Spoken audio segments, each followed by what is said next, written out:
mbaniriza mu linnya erya Mukama waffe Yesu Kristo eri mmwe mwenna abali ku mukutu gwaffe ogwa online church Facebook, YouTube ne ku mikutu mirala.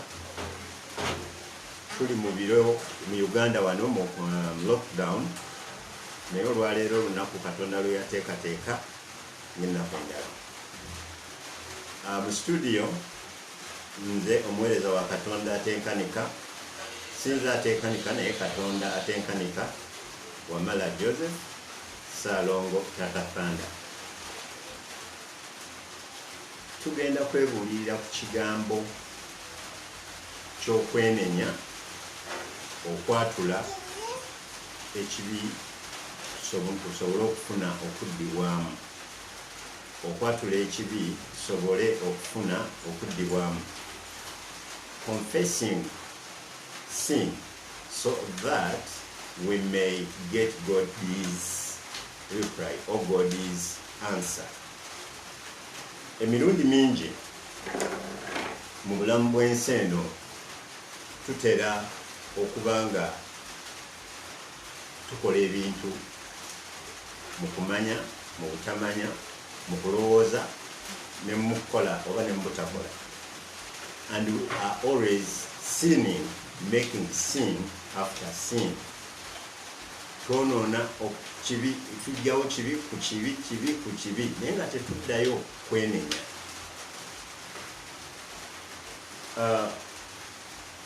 Bamwadde bagoberera program zaffe since we started COVID, era nti tuli ku line ya kwenenya, obumu, okwagalana, byonna tuli mu kwenenya.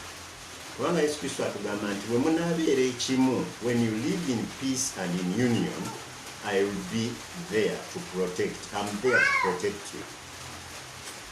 Ate n'addamu n'atugamba ne mu Luka nti when my people confess their sins, I will answer them. God cannot answer you before you confess. God cannot answer whatever you are requesting from Him before you confess what you are or what you've done. Amen. Nti emirundi mingi tulemererwa okufuna okuddibwamu kwa Katonda kubanga tetuvaayo mu bulambulukufu, mu mwoyo ne mazima, ne twatula ekyo kye tukoze nga tusaba ekisunguo. Amina. So, sin is that act that we do or that we act and deliver us from the hands of righteousness. Ekibi kituzaala okuva mu mikono emituufu ne kituzza mu mikono emikyamu. Tuzaalibwa tuli balongoofu, tuli batukuvu. Ne bwe tutandika okwonoona, tuba tuddamu okuzaalibwa mu kibi, ne tudda mu kibi. Amina. So, akawungezi ka leero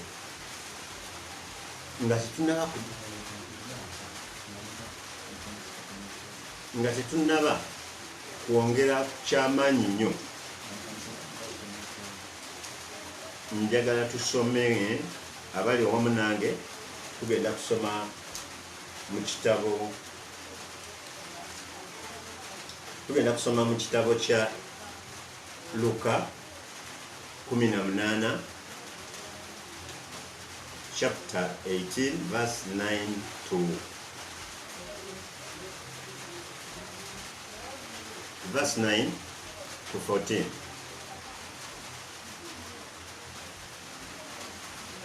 Nsomera akawo verse 9 to 14 mu Luganda. Luka essula ya 18 olumuli lwa 9. Omutwe ogamba olugero lw'Omufalisaayo n'omusoloza w'omusolo. Abo abaali beerowoozaako okuba abalungi nga banyooma abalala, Yesu n'abagerera olugero luno nti abantu baali babiri bayambuka musinzizo okusinza omu yali mufalisaayo omulala nga musolooza wa musolo omufalisaayo n'ayimirira n'asinza Katonda mu mutima gwe n'agamba nti ayi Katonda nkwebaza kubanga siringa abantu abalala abanyazi abakumpanya abenzi era siri ng'omusolooza w'omusolo oyo nsiiba emirundi 2 mu wiiki mpaayo ekitundu ekimu eky'ekkumi ku byonna bye nafuna kyokka omusolooza w'omusolo n'ayimirira wala n'atayagala yimusa maaso ge eri ggulu wabula ne yeekuba mu kifuba n'agamba nti ayi Katonda nsaasira nze omwonoonyi mbagamba nti oyo yaddayo mu nnyumba ye nga ye ali bulungi ne Katonda ng'ali bulungi ne Katonda kyokka si oli kubanga buli eyeegulumiza alitowaazibwa naye oyo teyeetowaaza yeegulumiza bwegulumiza nti omufalisi yalowooza nti ye ne Katonda enkolagana yabyawula yabitegeera ayimirira ng'alina ne examples zawa Katonda these Pharisees were scribes of the scrolls nga baziwandikira nga basoma bavunula emizingo basomanga Tola basoma ebitabo byonna ebitabo bya Enoka ebitabo byani byonna bennange amateeka 10 bagamanyi bukusu buli kimu ng'era ne bwayingira mu yeekaalu yeeyogerako nti ye mutuufu abuulira Katonda alaba ebituufu ate ye yagala omunnyonnyola ebituufu naye omusolooza w'omusolo teyatunuulira kikizeeko Bayibuli egambye but the tax collector stood at a distance and would not even raise his face to the heavens. Yakakana neyetowaza n'atunula ku ttaka ng'era omuntu asaba ekisonyiwo teyasitula mutwe gwe gutunuliza ggulu ng'awulira tasaanidde n'agamba Mukama have pity on me a sinner. Ategedde ekibi kye akonfesi nze nkwatirwa ekisa nze omwonoonyi. Amin. Awo Yesu Kristo n'agamba ku nnyiriri 14 nti mazima ddala mbagamba I tell you, Jesus said, the tax collector and not the Pharisee was right with God when he went home. For all who make themselves great will be humbled, and all who humble themselves will be made great. Amen. Buli weewombeeka ne weetowaza mu maaso ga Katonda agenda kukusitula ng'akufudde wattutumu ng'oli w'amaanyi. Naye ki ekibeerawo nti bwe tubeera mu bulamu bw'ensi eno olowooza gw'oli wa kabi. Amen. Mukama bw'akuwaako ku ofiisi y'obunnabbi n'olagulayo abantu nga 3 ne bituukirira n'engatto oyambala yakupolishinga olowooza oyiseewo otandika nakweyita the Holy One of God. Amen. Naye tukakkane twenenye tumanye ensobi zaffe so that we can have God's mercy, so that God can have pity on us. Essaawa zino wetwogerera ensi yonna eri mu kutya. We don't know the next step. Nawulidde bagambye waliwo obulwadde obulala obukoma buyita labada. Ndowooza nejjaba amazina ge twazina nga tuvubuka ogakomawo. Kati lambada ajja COVID-19 phase 2 etulese buli omwe muyengobedde esse bayitirivu. Naye bwe tuteekuwa mitima, I'm speaking to you people, whoever is seeing me, those on Facebook, online church, members of Uganda, Christian and non-Christians, believers and non-believers, twekube emitima tumanye ensobi twenenye Katonda tukwatire ekisa. the pandemic of COVID botandika ogibulaminga ku balala nti abo bannabbi b'obulimba be basobezza be baleese COVID mmwe abatali ba bulimba nga mufu okitegere people are dying, priests are dying, pastors are dying, reverends are dying, abasamize sorcerers are dying, meaning there is something we need to do. David yagamba nti when my people suffered in Psalms 30 something, he says, I instead decided to fast. He went into fasting. Not only denying body food, but he was also repenting, confessing. Amen. Era mu Psalms 32 agamba nti happy are these that do sin and God does not count their sin. Nsomera ku Psalms 32. Psalms 32. Verse 1. Yes. 32. So you are sonyiwa kyeyayonoona eki n'aggibwako ekibi kye. Happy are these who sin. Happy are these whose sins are forgiven, whose wrongs are pardoned. Ebibyo bikusonyibwa ne bikugibwako nti oli wa mukisa. Happy are you. Naye you will not be forgiven nga omanyi Psalms yawandiikibwa babiri. Dawudi yawandiika ne Solomon yawandiika. Amen. Naye wano Dawudi agamba nti bamukisa abo abasonyibwa kasita beenenya ne basonyibwa ne bagibwako ki ekibi.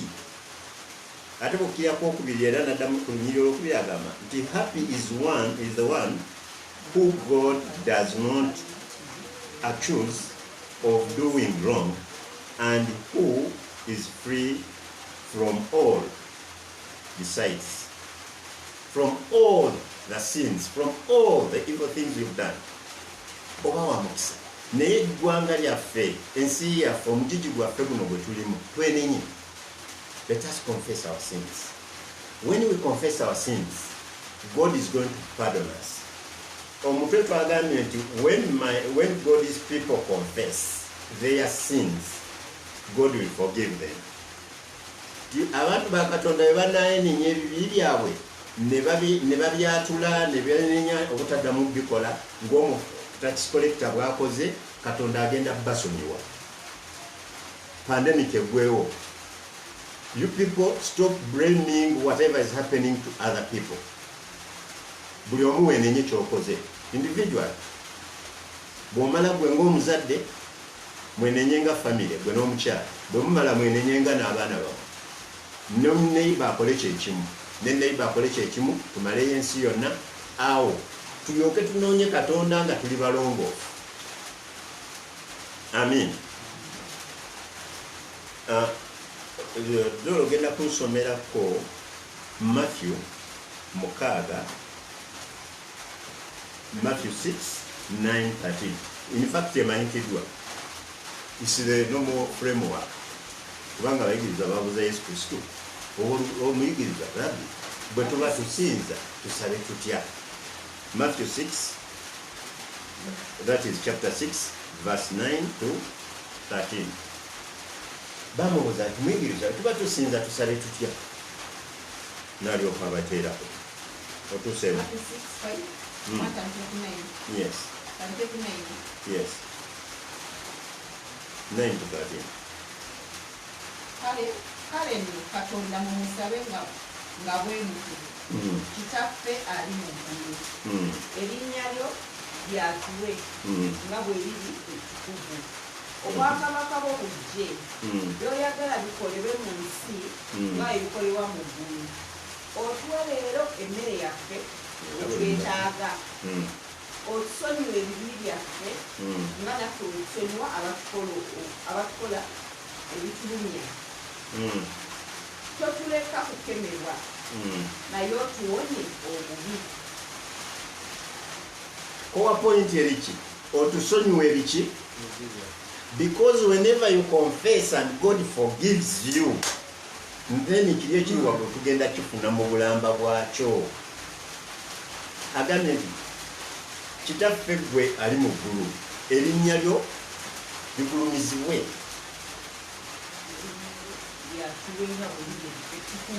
Ebitabi bigamba nti lyatulwenga bwe liri eki ettukuvu. Otusonyiwe ebibi byaffe. Omulamwa gwaffe gugamba we confess our sins and God forgives. Nga yes.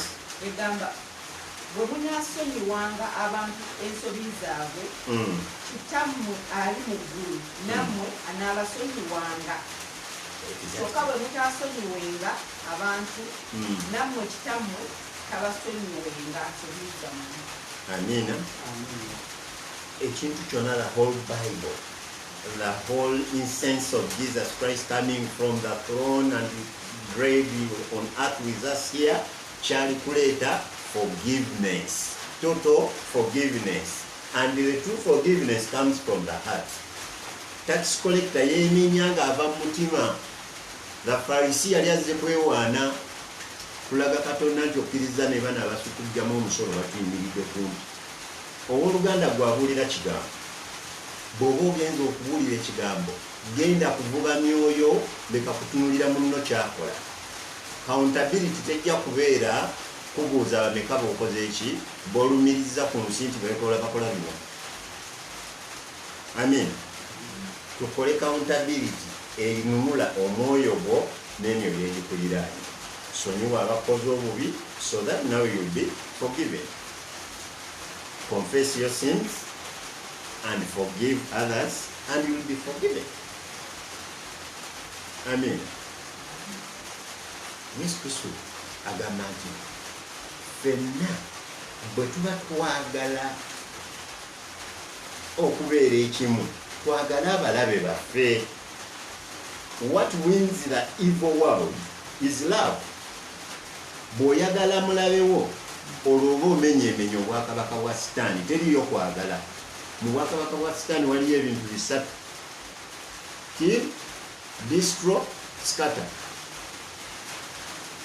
Kill, destroy and scatter. Ta, yonoona, basaasaanye. Tewaliyo kwagala. Causing pain and affliction. Kyobola nti wano bw'otuuka ku Holy Family Ministries, tufuba okulanga tukuyigiriza the core things of the Bible and of the enemy, the evil world. Tumanya Sitaani kyakola kyali ne tukikuyigiriza, so that you know exactly whom you are going to fight, whom you are attacking. And every tukugamba to forgive, you know why you are forgiving. Nzijukira emabega kawo twalina program ey'okusonyiwa nga tulina n'akayimba nti sawa yaki, sawa ya kusonyiwa, kuki kusonyiwa, sawa ya kusonyiwa, sawa ya kusonyiwa. Nga abantu baviirako ddala emizimu gigaana, kubanga bw'onaasonyiwa guba tegukyalina we bwekwata. Your heart is clean. A forgiving heart is a confessing heart. Omutima ogusonyiwa gwe mutima ogwenenya. Naye bw'ogaasiri nsonyiwa n'oluma n'amannyo n'okudda kubeera ati okufaana enfiira mu lukuba kuba olutonyerera ng'olwolwe, nkulayirira talina kyogenda kufuna. Confess, forgive each other, and the good Lord Jesus Christ is going to forgive you. The moment you confess, you forgive, there is no way the evil can have a portion in your life. Kubanga bw'osonyiwa ate nawe n'okonfessinga by'okoze ofuuka muliro. Katonda oli yennyini nannyini kusonyiwa, nannyini kisa Yesu Kristo akanakutuulamu. Akanakutuulamu atya, kati waliwo abeebuuza atuulamu atya. Bwe yali amaze okugenda yatugamba nti I'm not leaving you as orphans, but I'm leaving you a helper. who is the Lord Jesus Christ. When the Lord Jesus Christ comes and dwells in you, n'abeera mu ggwe ofuuka kyali. Yesu Kristo muliro, Yesu Kristo kitangaala, Yesu Kristo kwagala, Yesu Kristo mirembe, Yesu Kristo bulamu. Abooluganda, buli w'osonyiwa ne weenenya ofuuka kimu mu Kristo. Kubanga jjukira kasita addamu n'akwanukula. He has said, when you confess your sins, I will answer. The moment he answers you, you can talk to him, because the two of you will be inseparable, or they are compatible with Jesus Christ. Amina. No, Rachel. For those of us who are watching, ababali mutulaba ku Facebook, omutwe gw'olwaliro gugambye confess your sins, mwenenye ebibi byammwe, so that we can get God's answer. Amen. A few days back, somebody was telling me COVID is industrial made. It's a lab something made from the lab. Therefore, it's not a spiritual problem. As God uses his holy people, the devil also uses his evil people. The evil person in a lab X can properly produce an evil vaccine or an evil recipe which can affect the whole universe. But when you dwell in the righteousness of Jesus Christ, you can fight the thing. For you, my brothers on online, people listening, people watching me, I want to assure you, there is nothing on earth that cannot speak. You remember when Jesus was asked to ask his disciples, the followers, to keep quiet on the triumph entry in Jerusalem. He turned and he says, if you make them quiet, and then the stones will shout.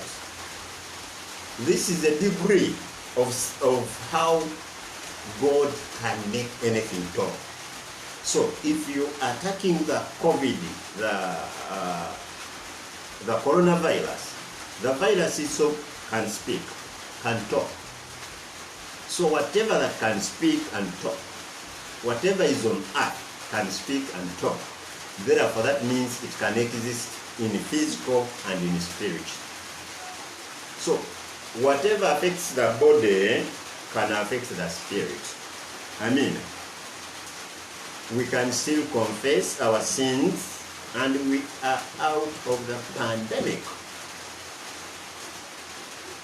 Tukyali wamu. Yesu Kristo yeebazibwe. Pandemic eno eri 98% man-made. Amina. But the man who creates the virus is 99% spiritual. Meaning, the pandemic is also 99% spirit. Amen. Therefore, let us confess our sins and ask for forgiveness. When we ask for forgiveness, we are going to overcome. Amen.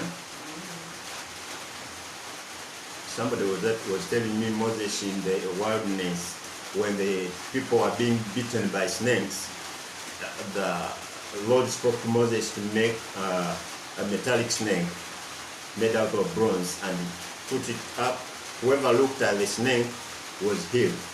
It was not only looking, but those who confessed their sins remained alive. Amen. God has been the same since the beginning of the world up to now. Is the same God. Same God. He has never changed. humanity changes in 2 generations, but God has not changed. He's God forever.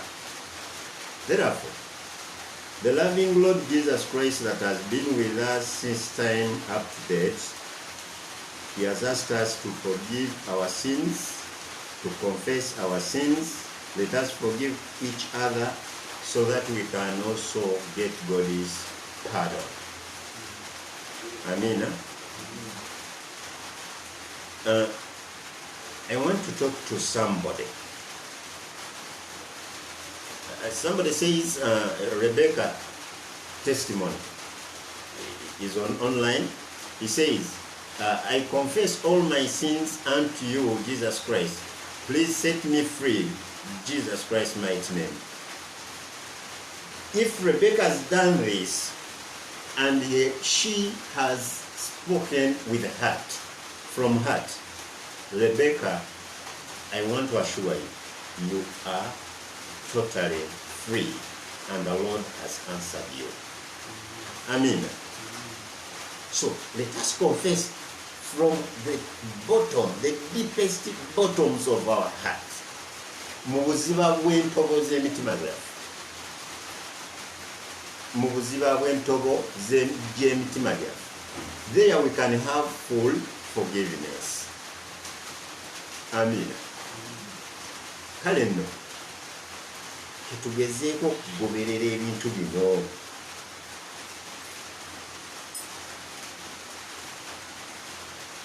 Bwe tutakola kino, Katonda agenda kututabukira. Olwo kye bayita obusungu bwa Katonda.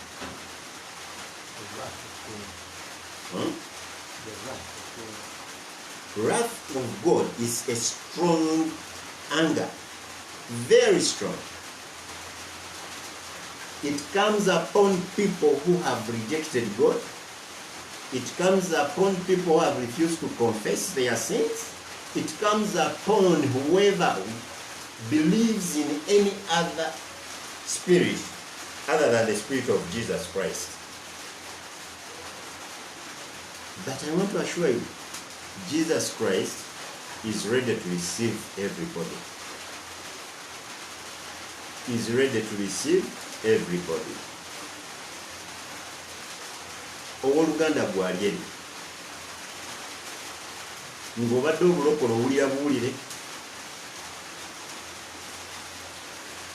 oluusi obayitako mu kkubo boogera, oluusi owulira biwulire eyo. Akawungeezi k'olwaleero wetwalira omukisa guno. Naawe agenda okulaba vidiyo zaffe nga tuvudde ku lunaku luno, bw'ofuna omukisa ogulaba ku vidiyo eyo, wetwalira omukisa guno. Oyatula obulokozi.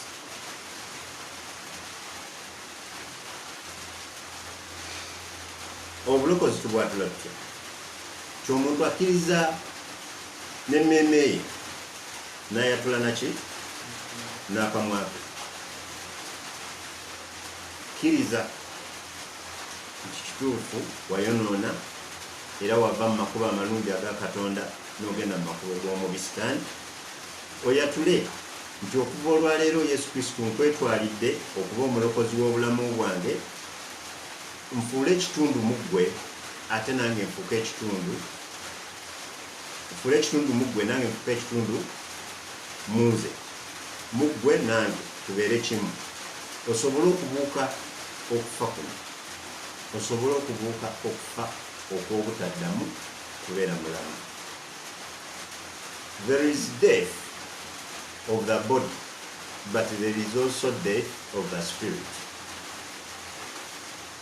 Amen. Nadde nyina bwe nsabira, bwe nadde musabira omuzimu ne guŋŋamba nti b'otudde nabo nga ndaba olinamu abantu baffe. Ne mubuuza abantu ki bwe mulinamu abantu? Nti abo baliko ebyaffe. Omwana omunaŋŋa nti mbadde njagala kugamba ebibbo by'abalongo biri waka ero njagala tubyokye. Naye omuzimu nga gumaze omugamba nti oyo waffe, ne mugamba tugenda kubyokya, ne tumusabira. Bwe twamaze omusabira n'agamba nti kati abantu baffe be tulina okusaanyaawo ate oba tutte, gwabuliriza otegeera kyeŋŋamba. Sitaani takwagala kumuweereza. Sitaani ayagala kutta, kunywa omusaayi gwo na kusaanyaawo omwoyo gwo, kuvumaganya Katonda atuddemu.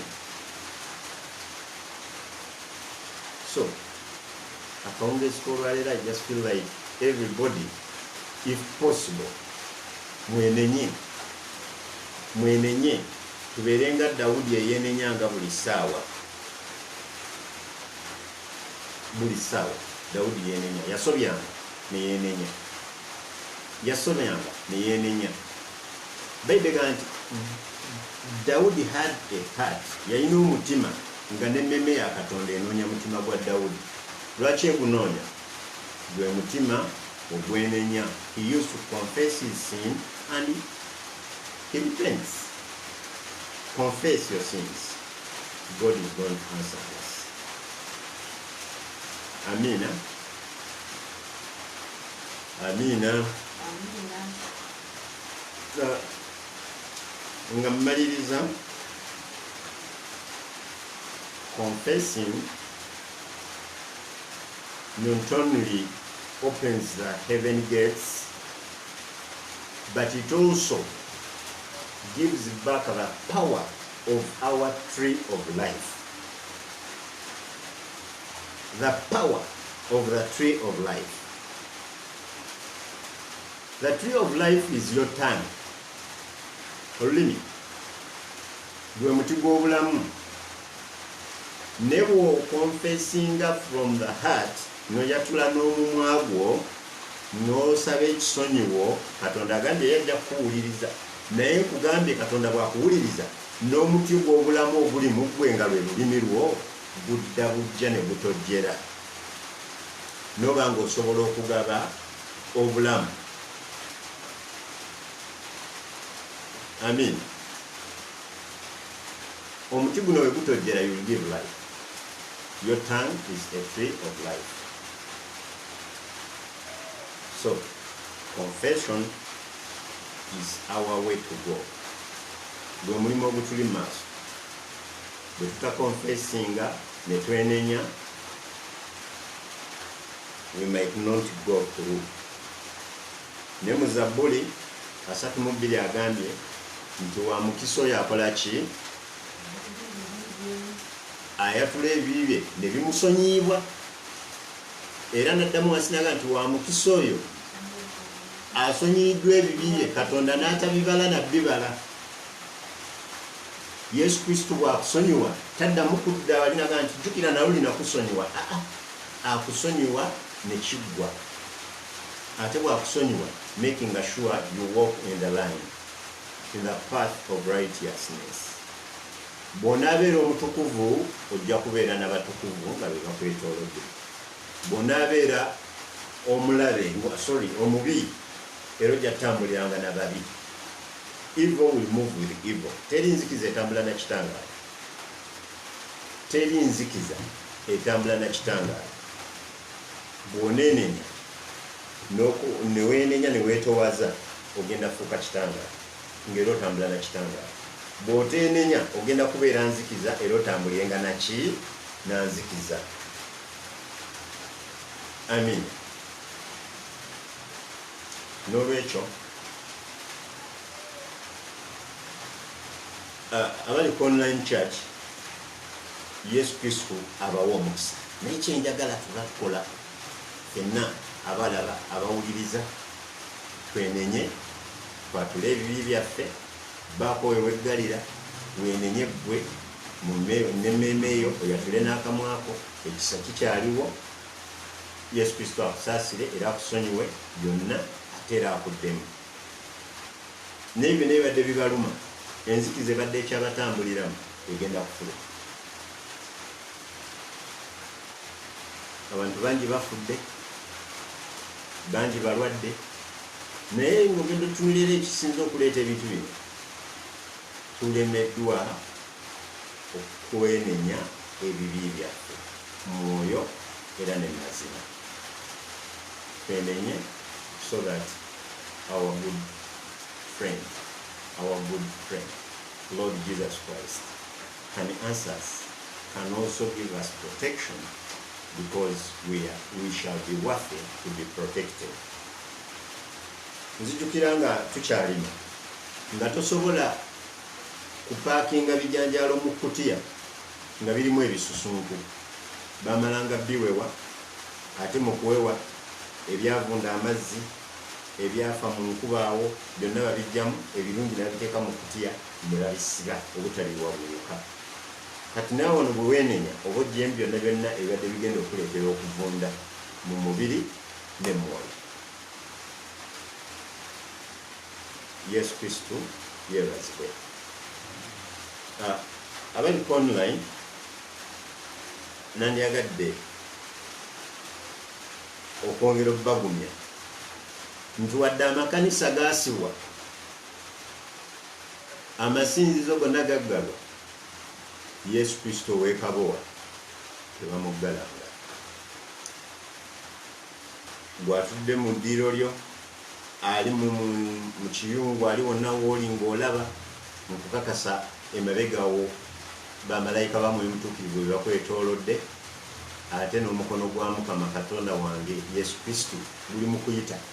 Olwo abasumululire ddala abajjeko nawookera we wa COVID, abalumu emitwe, abali mu kulumu embuto, abalina ebitambula mu mugongo, abalina emitwe gye gibadde gireese kantoloze business, byonna byonna bamalayika bassedda. The moment you look at this video, healing is instant.